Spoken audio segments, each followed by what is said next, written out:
Sebenarnya kita sudah baca dah dulu dan sudah terjemah dah. Jadi kita akan baca terjemahan itu sepintas lalu gitu yalah, sebab sudah itu dah. Yang pentingnya nak huraiannya. Dengan sanadnya Imam Bukhari meriwayatkan daripada Abi Bakr bin Abdullah bin Qais daripada ayahnya, daripada Nabi SAW baginda bersabda, dua syurga daripada perak bekas-bekasnya dan segala apa yang ada padanya, dan dua syurga daripada emas bekas-bekasnya dan segala apa yang ada pada keduanya. Wa ma bainal qaum wa baina an yanzuru ila rabbihim, tidak ada di antara manusia, yakni orang-orang mukmin, dan di antara mereka dapat melihat Tuhan kecuali ridaul kibr, yaitu selimut kebesaran pada wajahnya, fi jannati adnin, dalam syurga adnin.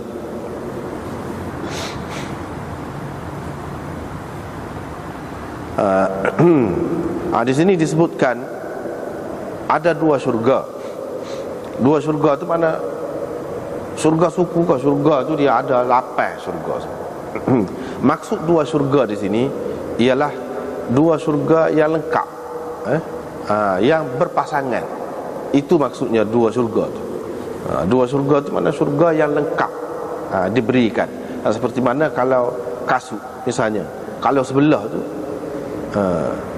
tidak lengkap, kalau dua belah baru lengkap. Di situ ini maksudnya dua syurga di sini.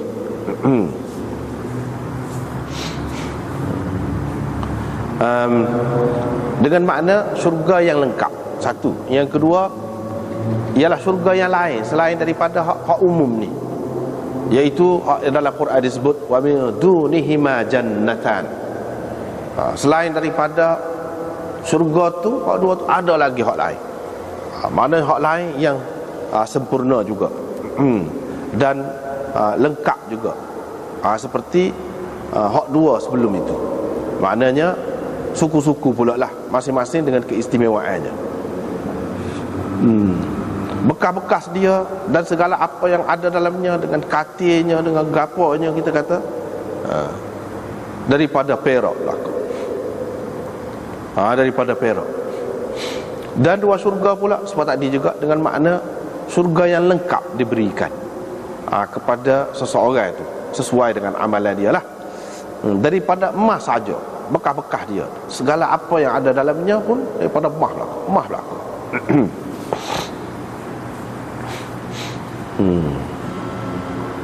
Itu nak gambaran syurga yang istimewa yang akan diberikan kepada orang-orang yang beriman dan beramal soleh. Tetapi maksud Imam Bukhari buat mari hadis ni di sini bukanlah nak wayak tentang syurga itu secara khusus, tetapi dia nak cerita benda lain. Sebab ni di bawah bab gambar dia ni melihat Tuhan di akhirat nanti. Jadi melihat Tuhan ni satunya di padang mahsyar, situ sudah melihat dah. Hak tu dalam hadis hak lepas. Dan hak selepas tu yang keduanya dalam syurga. Dalam syurga ni boleh melihat pula Tuhan. Nampak Tuhan, tengok Tuhan pula. Hak tu hak dia nak. Sebab apa? Ini semua ni hadis-hadis ni yang banyak ni, dua la kita baca ni masih lagi di bawah tajuk wujuhun yauma idzin nazirah ila rabbiha nazirah. Mana banyak wajah yang berseri-seri pada hari itu memandang Tuhan mereka. Jadi memandang Tuhan itu dalam hadis dia sebut banyak tempat di akhirat besok. Hak kata tak boleh tu dalam dunia, hak kata tak boleh. Adapun di akhirat besok, di pada mahsyar tu dalam hadis-hadis sudah menunjukkan ada dah, boleh dah.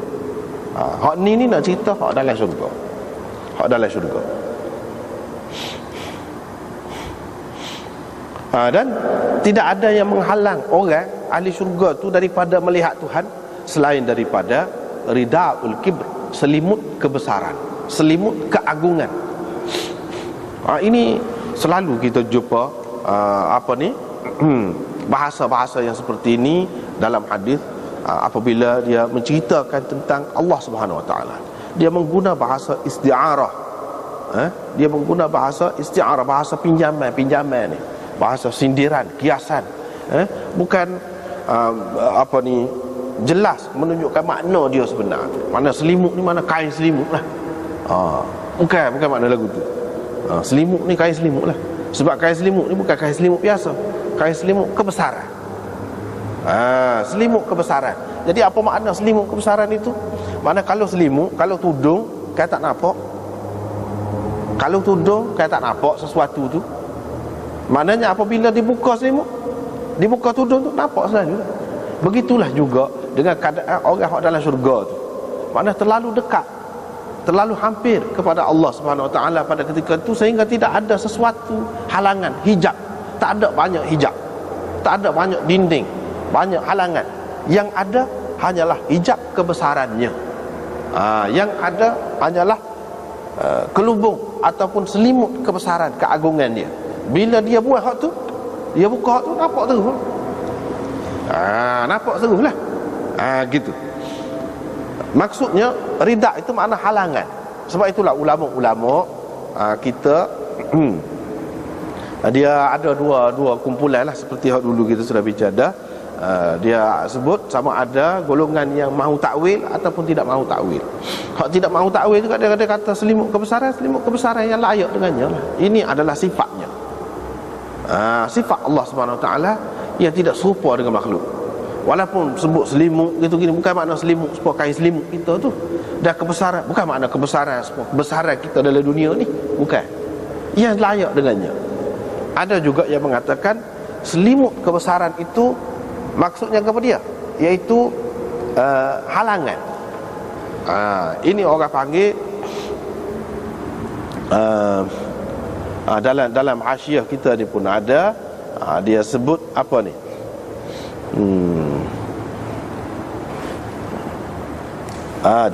Dia sebut ni, kalau kita mengaji balaghah, senanglah nak faham. Dia sebut ini pada hasyiah nombor 5. Tapi kita tidak nak baca semua, tengok sebahagian dia. Wa yahtamil an yurada bil hijab isti'aratu mahsus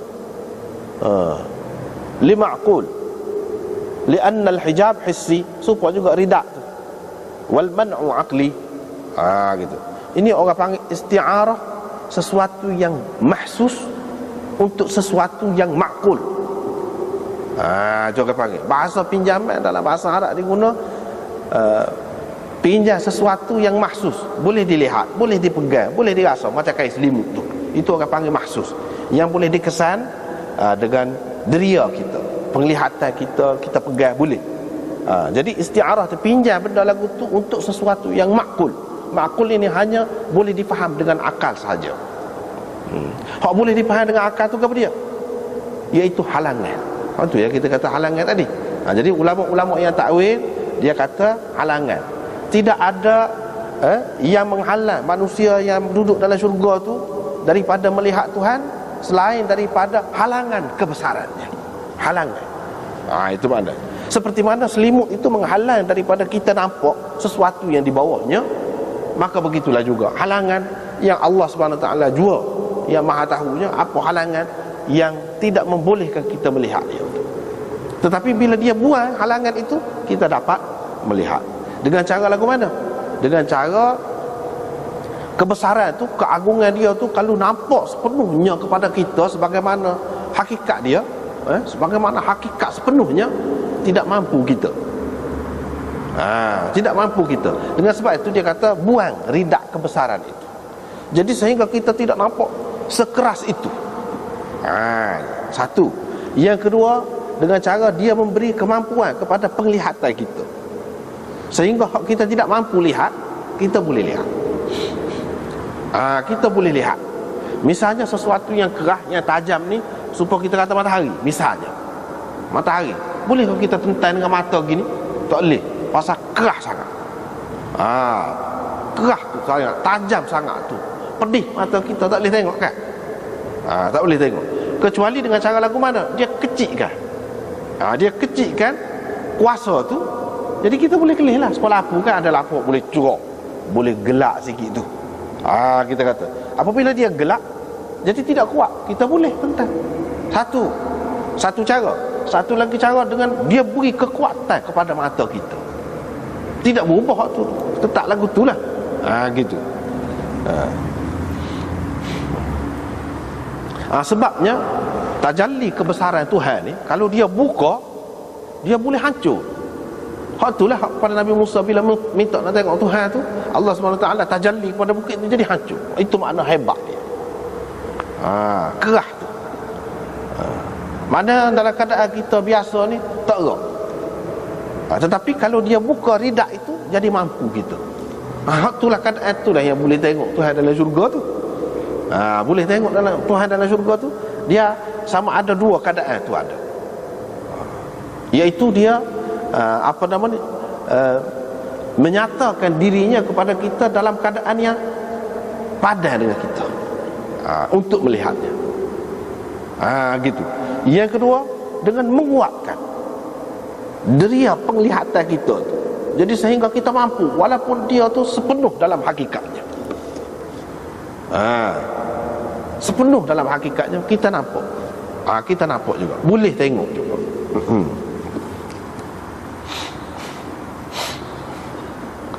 Dia begitulah benarnya. Hidup kita ni setara tu je sebenarnya. Kalau kita kata seorang manusia ni nampak comel, sebab Tuhan tidak beri nampak hal lebih lagi pada tu. Kalau Tuhan buka hal lebih lagi pada tu, kita nampak habis kakak dalam. Nampak sebuah tu takut pula. Tengok lagu tu lah. Atas dia ya, dia nak buat lagu mana tu. Kita yang belum nampak comel ni sebab kita tengok sekat nampak zahir tu. Tapi kalau dibuka, hakikat tu kan tubuh manusia ni, kau dia darah, lendan, tulang, orat, otot dan sebagainya. Kalau nampak tu gak boleh comel. Tapi dia beri kita jadi berasa comel, padan dengan kita. Setara tu padan. Kalau tunjuk hakikat sebenarnya, buka hak sebenar tu. Hak sebenar tu. Tapi tidak ditunjukkan kepada kita, kita tak nampak tu. Begitu. Hak nak sininya apa dia? Ridaul kibr ala wajhihi, pada wajahnya. Wajahnya itu serupa tu juga. Ini termasuk di dalam hadis-hadis mutasyabihat, serupa dalam Quran juga. Jadi wajah tu satunya dengan makna sifat dia. Sifat dia yang Tuhan ni kan, dia sifat dia macam-macam. Ada hak jenis kerah, jenis hebat. Ada hak lembut, sifat-sifat dia tu. Hak keras ni, sifat saat ni kalau buka hak tu memang hancur, mati kita lah, tak berdaya. Gitu. Jadi satunya wajah tu disebutkan sebagai sifat Allah Subhanahu Wa Taala yang layak dengannya lah. Yang keduanya, ini sudah kita jumpa dah dulu, bincang dah. Imam Bukhari buat ada bab ni, cerita wajah ni. Yang kedua iaitu zat Allah Subhanahu Wa Taala, yang menutupi zatnya dalam syurga Adnin. Dalam syurga Adnin, artinya dalam syurga Adnin itu kita boleh melihat, boleh melihat Tuhan. Patut apa yang sebut ni tidak ada yang menghalang ni, bukan makna tak boleh melihat Tuhan. Makna nak ayat terlalu dekat. Selama ni kita duduk dalam dunia, banyak sangat dinding-dindingnya, halangan-halangannya. Sedangkan bila sampai dalam syurga, hanya satu saja halangan. Bila Tuhan buka tu, nampak selalu. Nak ayatnya terlalu dekat.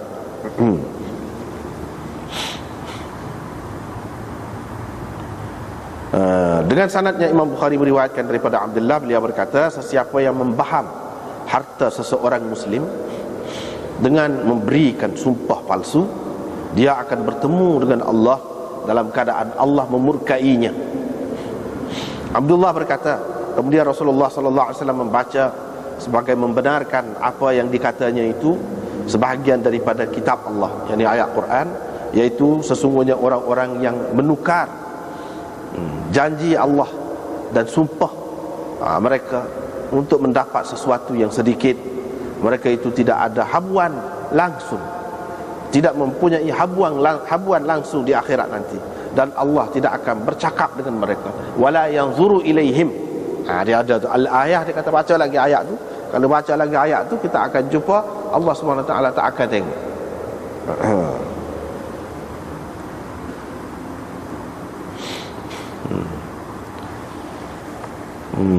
Lepas tu hadis satu lagi, 3 macam orang Allah SWT tidak bercakap dengan mereka pada hari kiamat nanti, dan tidak melihat, tidak tengok kepada mereka.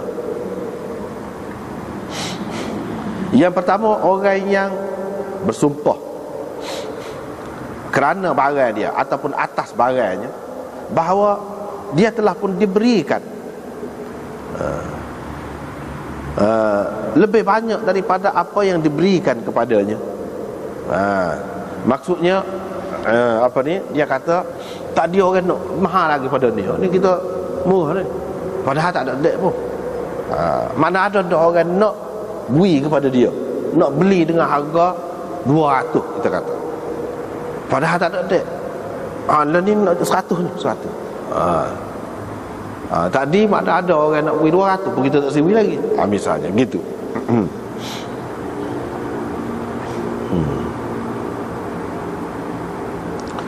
Padahal dia dusta. Kalau dia betul tak apa. Kalau dia betul tak apa. Kata lagu tu pun. Yang kedua, orang yang bersumpah dengan menggunakan sumpah dusta selepas asar untuk membaham harta seseorang muslim. Yang ketiga, orang yang tidak memberi air yang lebih daripada keperluannya. Allah akan berkata, hari ini aku akan menghalang engkau daripada mendapat apa yang lebih, hak lebih, hak aku yang lebih, seperti mana engkau telah menghalang apa yang lebih daripada keperluanmu yang tidak diusahakan oleh 2 tanganmu pun. Tak ada kena-mengena, susah payah pun kamu tak ada, tapi sementara milik kamu, hak dalam kawasan kamu, kamu tak sibui ke orang. Begitu. Yang keduanya, orang yang bersumpah dengan palsu, sumpah yang palsu lepas asar. Hak tadi sumpah juga, royak barang dia ni molek gitu gini, orang nak bui mahal lagi tadi, tapi dia tak sibui. Ni tak apa nak bui. Tu tak kira lah masa mana-mana pun, tak boleh berlaku malam kau, pagi kau, tengah hari kau, tak boleh berlaku. Hak yang kedua ni lebih lagi, sumpah tadi juga tidak dalam bentuk tu dia bersumpah tu, dalam bentuk lain ataupun dalam bentuk tu kan, cuma lepas asar. Disebutkan lepas asar tu sebab apa? Beratnya, dosa dia tu lebih besarnya. Sebab pada masa tu malaikat hak naik dan hak nak turun ni, dia berkumpul pada masa tu, sama-sama ada di situ. Jadi kedua-dua kumpulan itu menyaksikan perbuatan jahat dia. Kedua-dua kumpulan itu menyaksikan perbuatan jahat. Orang-orang molek, saksi-saksi Allah, orang-orang yang Allah SWT perintahkan supaya mengawal manusia ni, dia tengok. Bukan orang biasa tengok, polis sendiri tengok. Maknanya gitulah kita kata, nak lepas lagu mana? Kalau lagu tu nak lepas lagu mana? Sebabnya malaikat tu sendiri yang tengok, yang menyaksikan.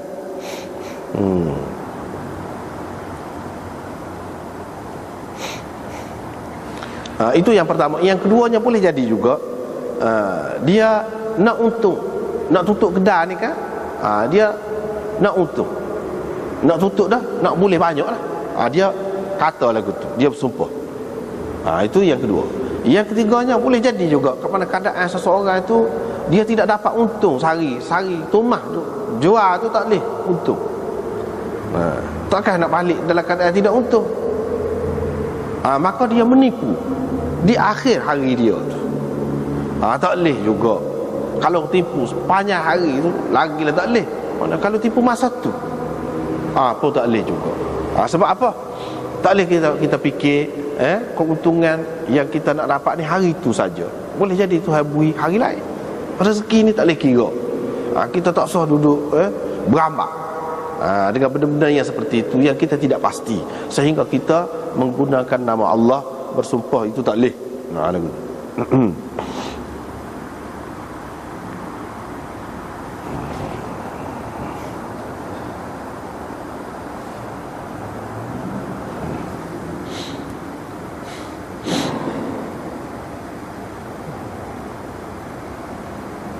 Dan yang ketiganya, orang yang tak bui air hak lebih.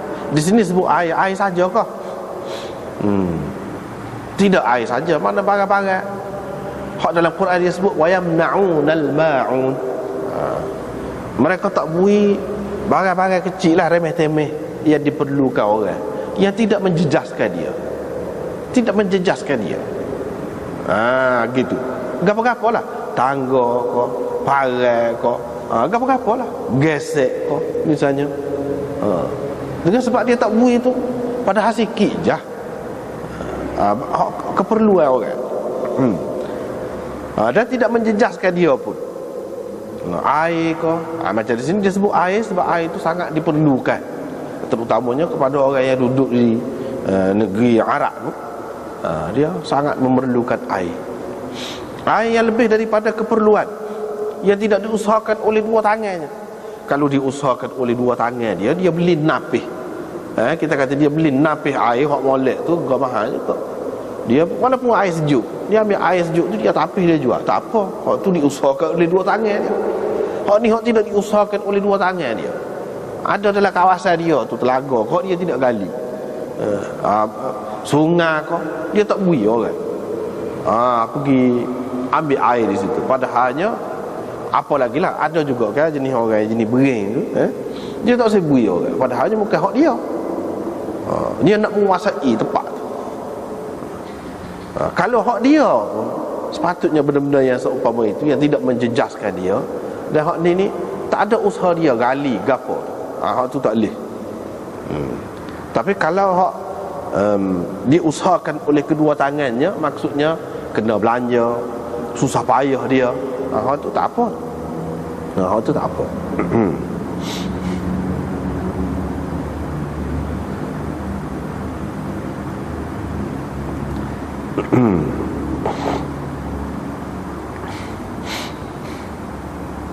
Hak nak sini apa dia? Tuhan tidak melihat mereka. Tuhan tidak melihat mereka. Tuhan tidak melihat mereka tu, tidak memandang kepada mereka tu. Maksudnya marah lah. Maksudnya marah. Bukan makna Tuhan tak melihat dia, Tuhan tak nampak dia. Tak. Tidak melihat dengan lihat rahmat. Tak beri perhatian lah kita kata. Tak beri perhatian. Kalau kita bahasa kita ni, Tuhan tak boleh tengok dia tu, mana tak beri perhatian. Tak ada apa-apa kelebihan kepada dia. Jadi bila Tuhan tidak melihat dia, tak beri perhatian kepada dia, tak bagi keistimewaan kepada dia, apa istimewa dia yang nak melihat Tuhan? Apa istimewa dia tu nak melihat Tuhan? Tuhan pun tak bisa tengok dia, Tuhan pun tak kenal dia. Takkanlah maknanya orang yang lebih nak berjumpa dengan orang yang kurang. Begitulah kira.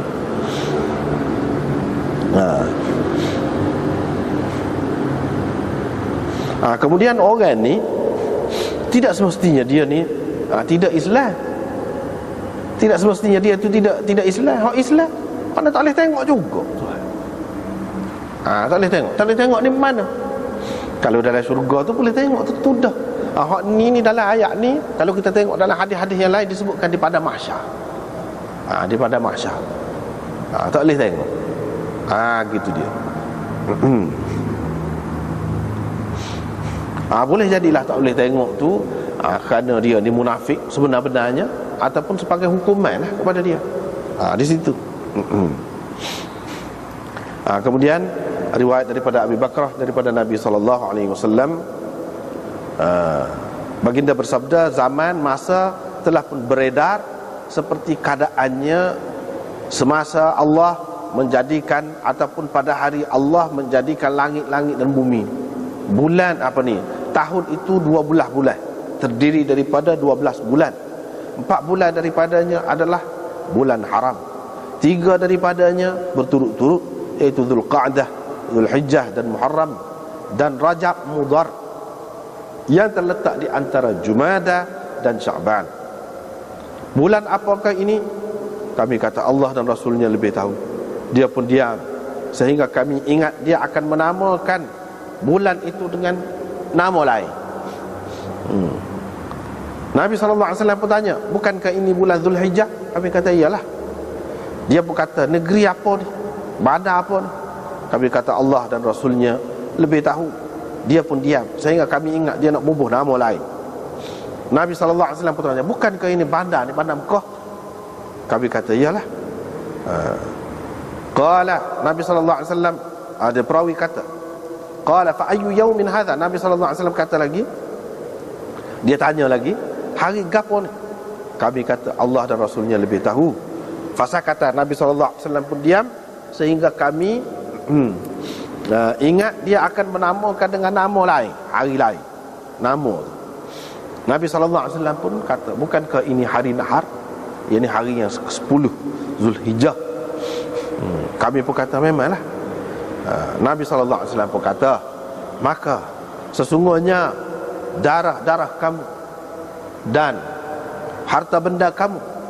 Qala Muhammad berkata, saya ingat dia berkata, wa a'radakum, dan kehormatan kamu, alaikum haram kepada kamu, seperti haramnya hari kamu ini di negeri kamu ini pada bulan kamu ini. Dan kamu akan bertemu dengan Tuhan kamu, dan dia akan menyoal tentang amalan-amalan kamu. Ketahuilah, ingat, ataupun ingat, janganlah kamu kembali selepasku menjadi sesat, di mana sebahagian daripada kamu memenggal leher sebahagian yang lain. Ingat, hendaklah yang hadir ini menyampaikan kepada yang tidak hadir.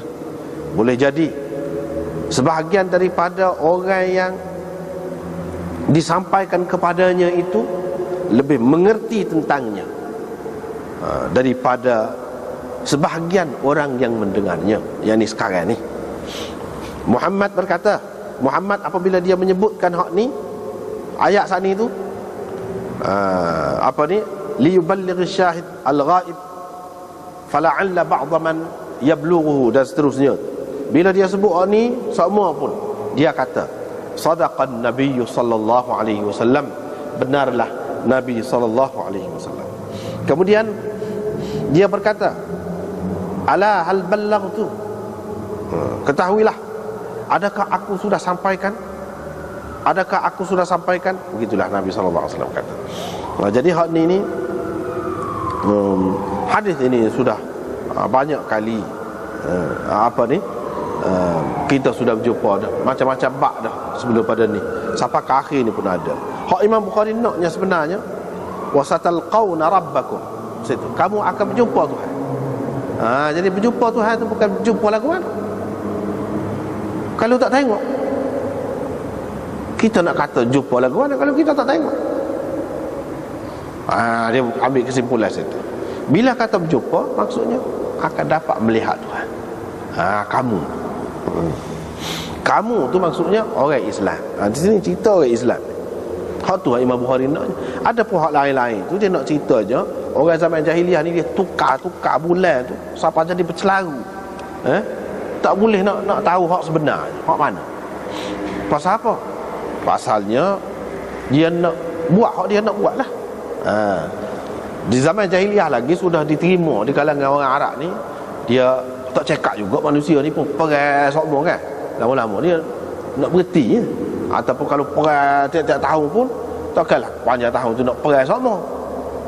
Tak aman sombong, terganggu sombong keadaan perjalanan kau apa. Maka dia buat keputusan ataupun persetujuan sama-sama dia tu lama, mana sebelum Nabi mari lagi.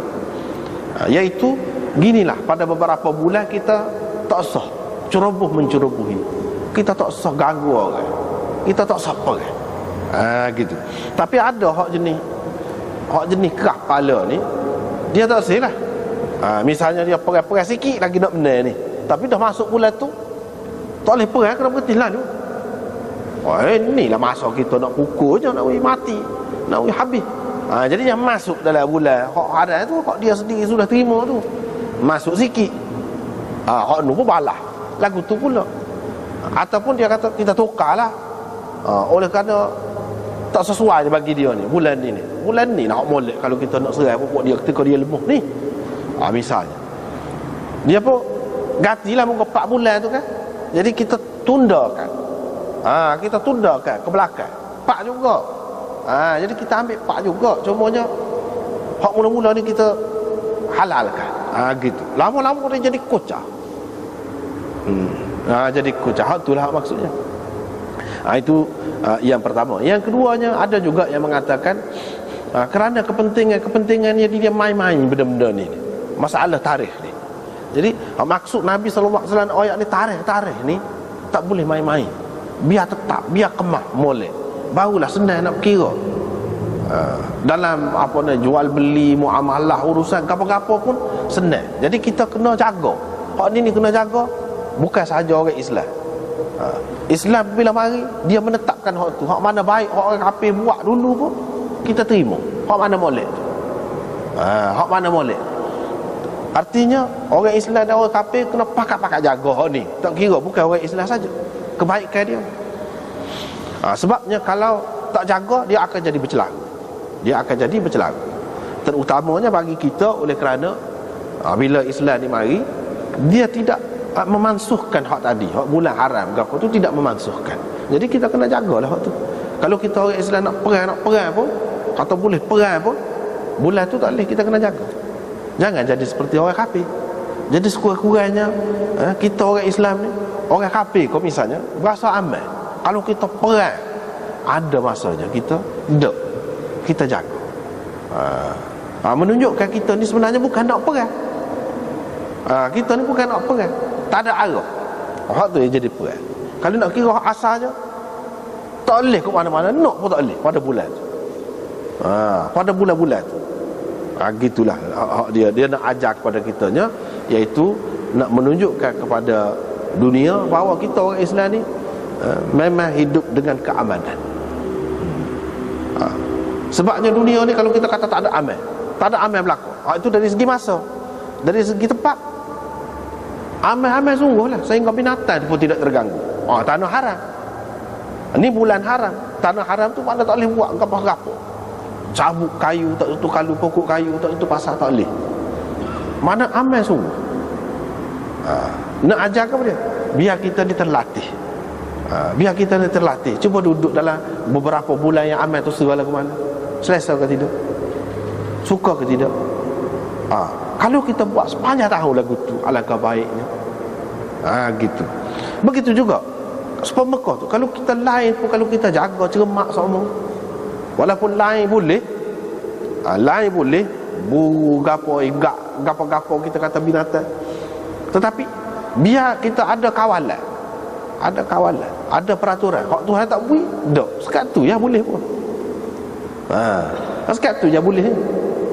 Sebab kita orang Islam umumnya, walaupun boleh nak makan babi, tak ada upaya nak makan babi, tapi tak makan. Walaupun boleh nak minum arak, tak minum. Pasal apa? Sudah terlatih. Misalnya kalau pergi di setengah-setengah hotel tu lah, dalam peti sejuk tu dia ada arak ke apa, tak minum kita. Gitu. Hak tu hak naknya apabila terlatih.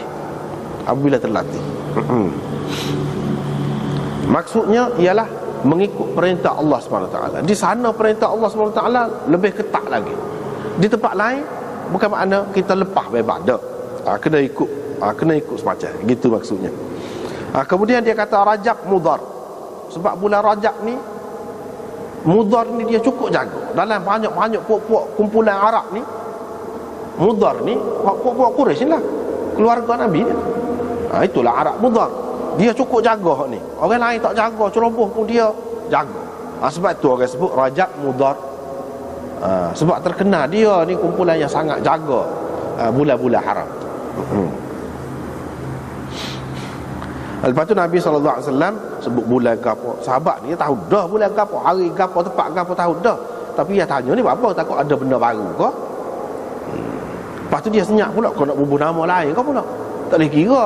Muka Madinah tu asalnya nama Ya Ahla Yathriba La Muqama Lakum. Dalam Quran pun sebut Yathrib, nama Madinah. Lepas tu Nabi tukar kepada Madinah.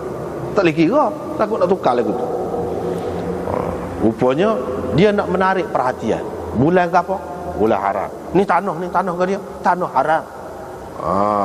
Sebut belaka hak berkait dengan haram. Apa makna haram? Haram tu maknanya darah kamu haram. Mana kamu tak boleh menumpahkan darah sesama kamu, tak boleh. Tak boleh menumpahkan tu bukan situ saja, lain pun tak boleh. Haram tu haram ke dia? Harta benda saudara-saudara kamu orang Islam orang lain, bukan situ saja, haram lain pun tak boleh. Sebab kamu tak boleh menceroboh, tak boleh ceroboh sini kan, tak boleh buat satu kalu sini, kalau tidak kena kafarah lah, kena fidyah lah, kena kata ni. Begitu juga di tempat lain kamu kena jaga lah betul. Hak ni kehormatan orang, jangan duduk kata, duduk sebut apa-apa hak tak molek, fitnah orang, jangan. Haram kepada kamu. Supaya kamu ni lah duduk di bulan haram, tanah haram. Tu dia. Hari ni hari yang istimewa, hari nahar, di bulan haram, tempat berkumpul hari yang mulia. Takkan di hari yang mulia tu makna nak semua tu nak menarik perhatian supaya duit tumpuan betul-betul bahawa benda ni benda besar ni, benda haram.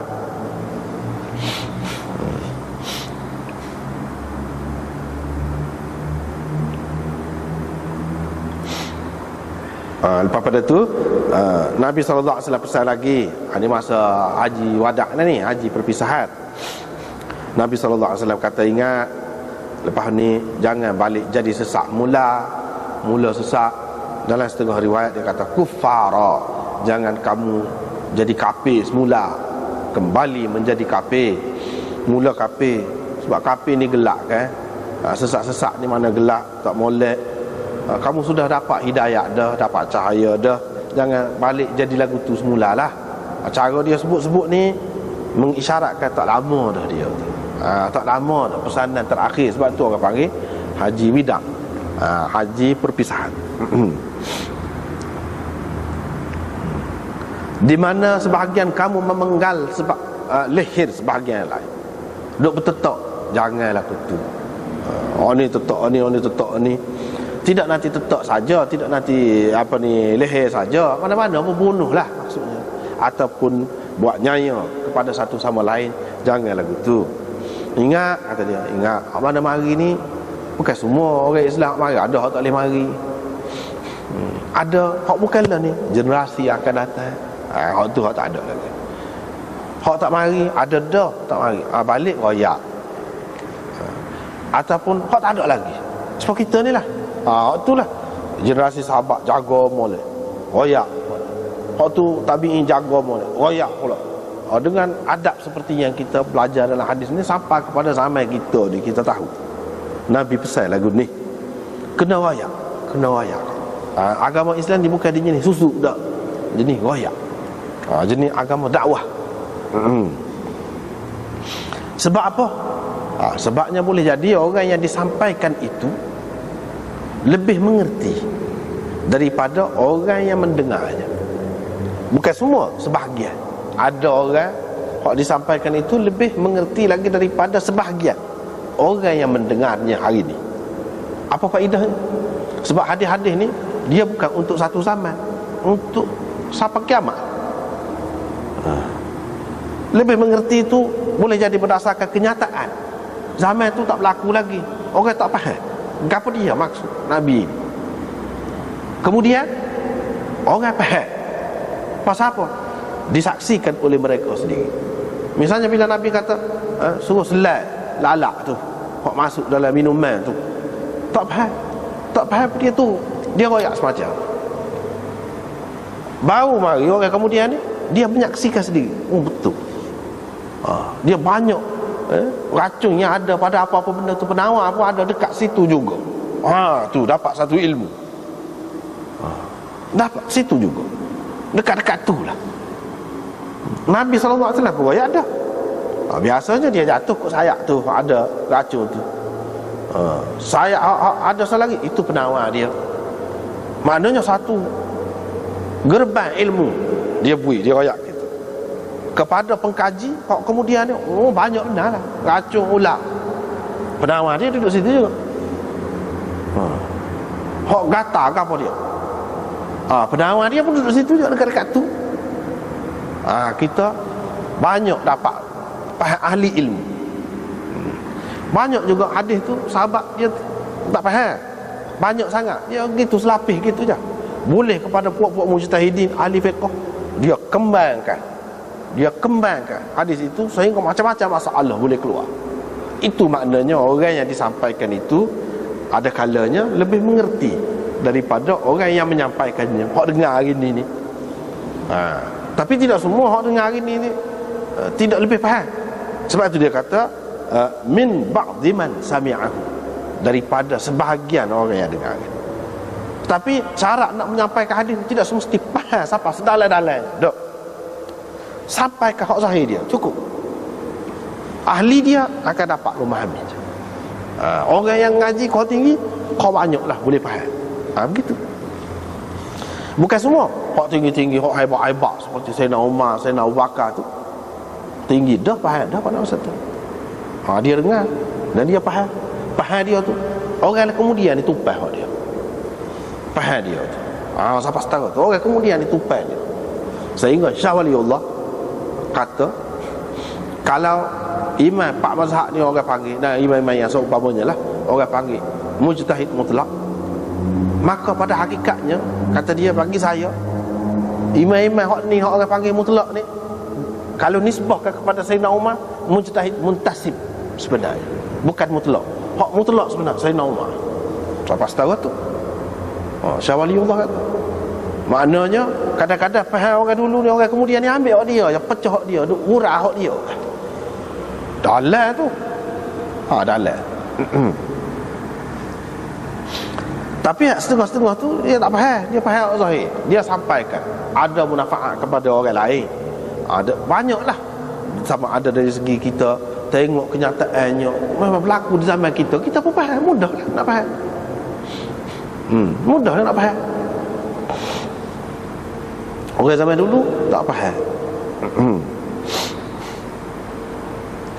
Muhammad bin Sirin, perawi ni, bila dia sebut ni, dia sebut sama sadaqan Nabi sallallahu alaihi wasallam. Betul lah kata Nabi sallallahu alaihi wasallam. Sebab dia duduk zaman tabi'in, dia sudah tengok berapa ramai tabi'in ini yang lebih hebat lagi dari segi pemahamannya terhadap hadis ni daripada sahabat. Sahabat tu pun tak terfikir lagu tu, tapi dia boleh royak gini. Muhammad kata betul, Nabi sallallahu alaihi wasallam kata tu betul. Sebab itulah ilmu kita ni hak Tuhan beri ni, maknanya kena jaga molek, simpan molek, tak usah duk ubah. Siapa masa dia, Tuhan akan buka, orang akan reti. Bukan masalah agama saja, masalah dunia pun begitu. Tak sampai masa Tuhan tak buka. Bila sampai masa Tuhan buka, sepuluh orang zaman dulu banyak mana dah minyak ni adanya dalam bumi ni, tapi tak tahu. Sampai masa dia tahu, Tuhan buka, boleh guna. Lepas tu golanya pula macam-macam lagi tenaga.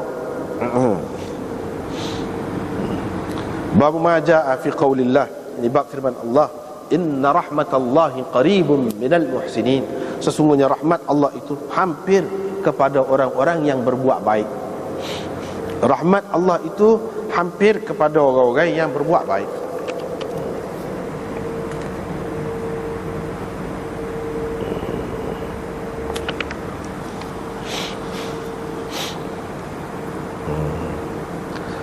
Sesungguhnya rahmat Allah itu hampir kepada orang-orang yang berbuat baik. Jadi rahmat ni segala hak molek lah, hak menyenangkan di dunia dan di akhirat. Itu rahmat Allah Subhanahu Wa Taala. Luahlah makna rahmat. Rahmat Allah qaribun minal muhsinin. Qaribun minal muhsinin. Kita kata kalau orang mengaji nahwu lah, dia kata apa tidak qaribatun minal muhsinin. Sebab dia jadi khabar. Rahmat itu kan isim, inna tu muannas. Apa khabar dia tu muzakkar. Kadang-kadang kan orang hak tak erti, orang hak nak kritik dia lagu tu lah, dia tidak ngaji banyak. Padahalnya Quran ni orang aku belakang dah. Dia mungkin boleh kata ini tak belaga dengan kaedah Arab. Tak belaga dengan kaedah Arab. Mungkin orang hak tak erti selapis. Padahalnya penggunaan Al-Quran itu mana tak boleh lawan. Sebab itulah kita tengok Di sini dalam kitab kita ni ada hasyiah nombor 13. Inna rahmatallahi qaribun. Dia kata Tuhan sebut qaribun. Kalau mengikut qiyas ya, mengikut nahwu hak biasa dia kena qaribatun. Dia kena qaribatun. Berapa? Sebab fa'il dengan makna fa'il kadang-kadang dipakai dengan makna maf'ul. Inna rahmatallahi qaribun. Qaribun fa'il itu dengan makna fa'il, tetapi di sini makna dia muqarrab, muqarrabah, gitu. Itu makna maf'ul. Ataupun rahmat itu dengan makna tarahum. Kalau dengan makna tarahum tak jadi masalah lah. Ataupun jadi sifat kepada mausuf yang mahdzuf. Dia sebut jadi sifat kepada mausuf yang mahdzuf. Inna rahmatallahi qaribun minal muhsinin, yani syai'un qarib, syai'un. Ataupun boleh jadi juga kerana dia ni atas wazan masdar, qarib, atas wazan masdar, supaya syahiq, zafir. Maka kalau masdar dari segi hukum dia nya supaya muannah ke muzakkar ke boleh berlaku, boleh pakai. Itu kaedahnya. Itu kaedahnya. Jadi Imam Bukhari nak ayat dia sini. Jadi dia mari ayat ni. Bab ni rahmat Allah itu hampir kepada orang-orang yang berbuat baik. Mana Tuhan suka tolong, Tuhan suka beri kebaikan kepada orang-orang yang buat baik. Apa makna Imam Bukhari buat sini? Imam Bukhari nak isyaratkan kepada sifat Allah. Rahmat tu sifat Allah. Kalau rahmat tu maksudnya benda yang diberikan, dia ada dua. Satunya rahmat merupakan sifat Allah. Kalau sifat Allah, maka dia tu orang panggil sifat zat. Kalau rahmat tu berkait dengan benda yang diberikan, yang dia buat bila-bila masa, hak tu dia berkait dengan sifat fi'il. Itu hak Imam Bukhari nak ayat. Moga ni bab tauhid ke ni? Bab tauhid ni dia kena cara hak tu, cara akidah, cara ke tauhid lah. Rahmat Allah, misalnya rahmat Allah, Tuhan nak beri rahmat. Rahmat lah ke mana? Salah satu rahmat dia nya, misalnya kita kata anak. Orang tu tak ada lagi, macam mana nak ada anak dia? Bila dia ada, lepas tu dia besar, dia cukup umur dia kahwin, dia dapat anak. Anak tu adalah satu rahmat daripada Allah kepadanya. Bila? Pada ketika tu lah. Ini zaman ni. Pada dunia ni selama mana dah berjalan. Jadi rahmat Allah tu berlaku pada masa tu. Hak rahmat Allah berlaku pada masa tu orang panggil sifat apa tu? Sifat fi'il. Sifat fi'il, sifat perbuatan dia yang berkait dengan perbuatan dia. Yang ni nyata rahmat tu pada masa tu. Pada masa tu. Sifat rahmat, sifat zat ni mana? Yang sentiasa ada pada dia. Sentiasa ada pada dia. Jadi kalau kata sifat zat, maknanya hak ni sedia. Tidak ada permulaan. Bukan baharu. Tidak. Sifat rahmat tu bukan baharu kalau melihat kepada sifat zat dia. Tetapi kalau sifat rahmat tu dilihat kepada apa yang dilakukannya dari semasa ke semasa, maka itu mengikut sesetengah ulama, dia kata baru. Seperti Asy'ariyah, dia kata baru. Sifat tu baru. Baru tu dari segi apa? Dari segi benda yang dilakukan. Misalnya anak orang tadi yang baru ada pada zaman sekarang ni. Pada zaman sekarang 2008 misalnya kita kata, pada bulan sekian-sekian, hari bulan sekian-sekian, baru ada. Tidak baru ke tu? Rahmat Allah tu nyata baru. Hak tu benda yang dibuat oleh Allah SWT tu, kesan daripada perbuatan itu baru. Dia buat pada masa tu, tidak kata kena buat dulu. Pada masa tu, bila-bila masa dia nak buat. Gitu. Imam Bukhari nak mengisyaratkan kepada rahmat itu boleh dilihat dari dua sudut. Mungkin rahmat itu sebagai sifat zat dia, mungkin juga rahmat itu boleh dilihat kepada sifat fi'il dia. Boleh jadi. Kalau kita tengok kepada dua-dua sudut itu, nak ceritanya qaribum minal muhsinin, dekat kepada orang-orang yang berbuat baik. Qaribum minal muhsinin, orang yang buat baik ni dia tak kata sini orang Islam. Sebab itulah Tuhan bagi pertolongan kepada orang kafir, kepada siapa pun, orang yang baik, hak manusia anggap baik. Cuma yang terbaik di antara manusia tu, yang paling tepat apabila dia buat baik, orang Islam lah. Orang Islam lah yang paling tepatnya. Tetapi hak orang panggil baik, sama-sama orang kafir pun dia ada tahu ni baik, orang ni baik, ni dia buat benda molek, ada. Orang tu tetap disanjung, tetap dikasihi, tetap dihargai di mana-mana. Pasal apa? Pasal memang rahmat Allah ada. Jangan berlaku kecuali secara tertipu. Orang yang baik ni dianiaya, dicemuh oleh orang, dihina. Jangan berlaku. Itu kerana difitnah. Kalau nak kira hak sebenarnya, semua orang terima. Siapa dia buat lagu tu? Allah, sifat rahmat dia tu. Memang dia senang hati dengan hak molek. Senang hati. Tuhan buat lagu tu mana-mana. Itu makna rahmat Allah tu ada. Ada pada setiap orang yang buat baik. Dan memang manusia suka kepada kebaikan, hak baik. Riwayat daripada Usama bin Zaid, dia kata ada salah seorang anak kepada salah seorang anak perempuan Nabi SAW nak mati dalam keadaan nasab. Dia pun, anak perempuan Nabi SAW tu pun hantar orang suruh pergi jumpa dengan Nabi, minta mari, muka cucu nak mati. Nabi SAW pun hantar balik orang tu, pergi suruh royak kepada anak dia tu, hak Tuhan belaka. Kalau dia nak ambil, kalau dia nak bui, hak dia belaka. Hak dia belaka. Segala benda ni ia sampai kepada satu tempoh yang tertentu. Ada masa dia, jangka masa dia berlaku. Hak ni sekat ni, hak ni sekat ni. Bukan sekarang, semua kan. Semua ada jangka. Mula sini, habis sini. Awal sini, akhir sini. Mula sini, hujung sini. Semua lagu tu. Dulu ke dia lah.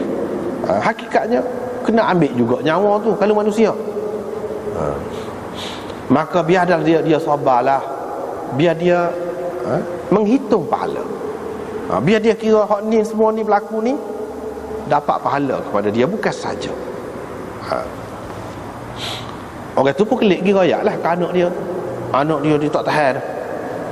Muka teruk sangat ni cucu ni, anak. Orang atas pun pergi balik, biar dia mari juga ke mana-mana. Kira-kira Nabi sibuk lah masa tu nya. Dia pun bersumpah, minta lah kerana Allah mari jugalah ke mana-mana pun. Bila gitu orang tu pergi semula tu, Nabi SAW pun bangun. Kata Usama, aku pun bangun sekali. Aku ada situ sekali lah.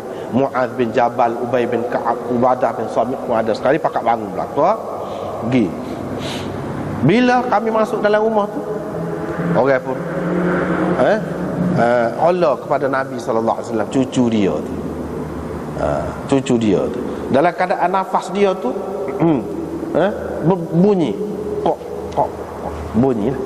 Bunyi nafas cucu dia dalam dada. Hasibtuhu, saya rasa dia kata, qala ka'anna, dia kata seolah-olahnya bunyi gereba buruk, gereba usang. Gereba tu kulit binatang, orang buat bubuh air dalam tu. Bunyi bunyi dalam tu. Rasulullah SAW pun menangis. Maka Sa'ad bin Ubadah berkata, adakah engkau menangis? Nabi SAW bersabda, Allah hanya mengasihani dari kalangan hamba-hambanya orang-orang yang mengasihani orang lain. Orang-orang yang ada belah kasihan. Tuhan kasihan kepada orang yang kasihan ke orang. Gitulah. Ada belah kasihan. Jadi dalam hadis ni kalau kita tengok, semuanya Imam Bukhari nak ayat ni banyak tepat tu ada rahmat Allah SWT. Yang pertamanya, Tuhan hak dia belaka, dia nak ambil ke dia nak bui. Hak dia nak ambil, jangan kita kata itu azab dia, hukuman dia, dia tak kenal kita. Kadang-kadang ada rahmat di sebalik tu. Misalnya anak kita mati, jangan kita nampak dia tak kenal kita, dia murka kita, dia macam-macam lah. Jangan. Bahkan kita kena ingat rahmat Allah SWT ni ada berlaku duduk mana-mana. Dia bui pun lagu tu juga rahmat dia juga. Dan segala benda ni berjalan ataupun hanya setakat masa yang ditentukan. Dan kalau masa dia tu sekat tu je, tak boleh nak buat. Siapa pun, Nabi pun, cucu Nabi pun tak boleh sekat tu. Tapi kita tak boleh menganggap ini adalah Tuhan murka, Tuhan tak kenal kau tak. Bahkan rahmat Allah, waktu kita kena ingat rahmat Allah. Hendaklah sabar. Lepas tu hitung pahala. Maknanya kalau sabar, berapa pahala tu? Sepoduk bilai pitih lah. Sepoduk bilai pitih kalau kita dunia ni, bilai pitih. Kita ditimpa malapetaka, kesusahan, bukan saja, bukan tak ada rahmat situ. Ada rahmat. Sekurang-kurangnya kita kata, kalau kita tak faham hak lain, kita boleh pahala bila kita sabar. Itu rahmat. Tidak rugi kita ke mana-mana pun. Dalam agama ni tidak rugi. Kalau rugi, kerugian apa-apa, kita sabar, tidak rugi juga, boleh pahala juga. Mati anak kau gapo-gapo lah, lagu tu belakang. Bahkan dia suruh kira pahala. Harapkan pahala tu maksudnya kira pahala. Jangan duduk kira hak kurang. Tak.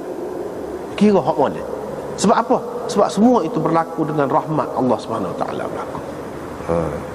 Kalau tidak ada rahmat Allah SWT, manusia ni tak mati, ramah terlajuk, susah juga. Susah juga. Kalau tak mati, tua ada ke tak ada? Timbul pula persoalan, tua tu akan ada ke tak ada? Nyanyuk tu ada ke tak ada? Kalau katakanlah tak mati, nyanyuk, kalau tak ada tak apa. Kalau tak jadi tua, senang pula. Itulah tidak jadi dunia pula. Kalau tak mati ada, nyanyuk tu ada, susah. Menyusahkan orang, menyusahkan diri sendiri, jadi bahan ketawa kepada orang. Dan banyak perkara lah. Jadi mati itu rahmat. Mati itu rahmat. Kalau tidak, susah dunia ni. Begitu juga benda-benda lain pun. Benda-benda lain, rahmat berlaku tu. Walaupun kita kata di sebalik semelih lembu, di sebalik semelih burung, di sebalik semelih ayat dan sebagainya, rahmat tetap ada. Tetap ada. Kalau tak boleh hak tu, habis tanaman gapo dia tak terkawal. Lepas tu kan dia akan mati juga. Dia akan mati juga. Tak ada guna langsung lah kau binatang-binatang tu, sehingga mati dengan begitu saja. Kalau kita kata tak boleh makan, rugi. Di situ ada rahmat Allah SWT tu. Di sebalik dia tu mati, ya tak ya pun dia akan mati. Dia tidak ada keluarga, tidak ada gapo hubungan, gapo tak ada. Tak ada ingatan lama, kesan kau gapo kau kepada di hati kecil dia tu, binatang-binatang tu, hak mana boleh sembelih. Itulah keadaannya. Rahmat kepada kita, rahmat kepada dia. Semuanya ada rahmat. Tidak kata saja-saja. Tidak kata saja-saja. Anak lelaki ni bagi salah seorang anak perempuan Nabi. Anak ni anak siapa? Macam-macam pendapat ulama. Di antara yang disebutkan dalam Fathul Bari dan lain-lain, hak ni ialah Muhsin, anak pada Sayyidina Ali dengan Fatimah. Hak disebutkan ada tu, sebenarnya tak ada. Sebenarnya tak ada. Hak tu riwayat Syiah ada. Muhsin tak ada dek pun, tak ada lahir lagi. Kalau ada pun, kalau sebut ada pun makna mati kecil. Mati kecil. Mati kecil. Ya sebetulnya ini bukan Muhsin. Walaupun ada yang kata ini Muhsin. Ada yang mengatakan ini anak Zainab. Ada yang mengatakan ini anak Ruqayyah. Macam-macam lah kata. Tapi mereka tidak dapat membuat keputusan dengan tepat di sini. Anak siapa? Anak siapa?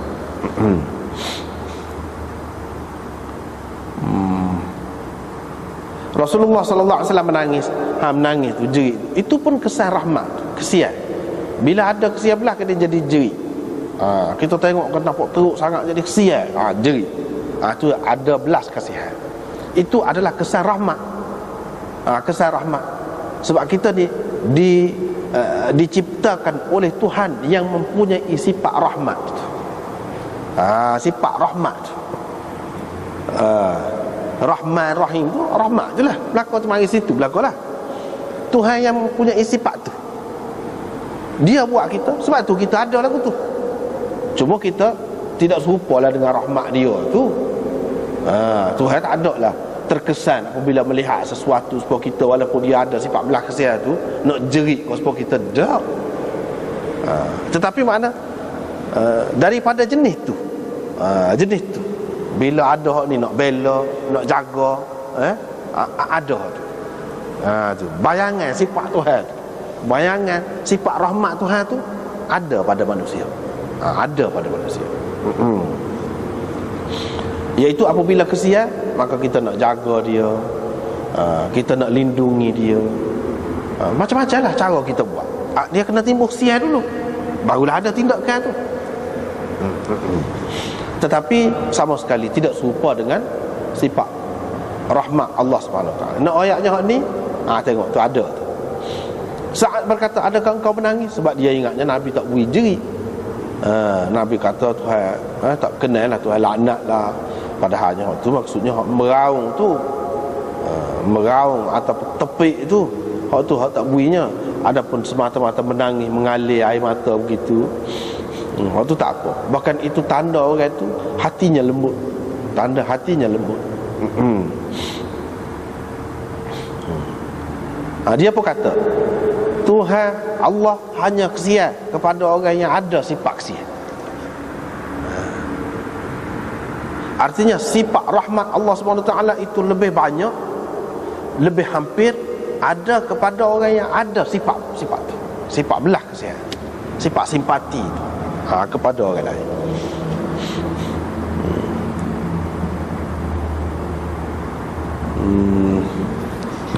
Kemudian cerita neraka dengan syurga tu, sekat itulah Allah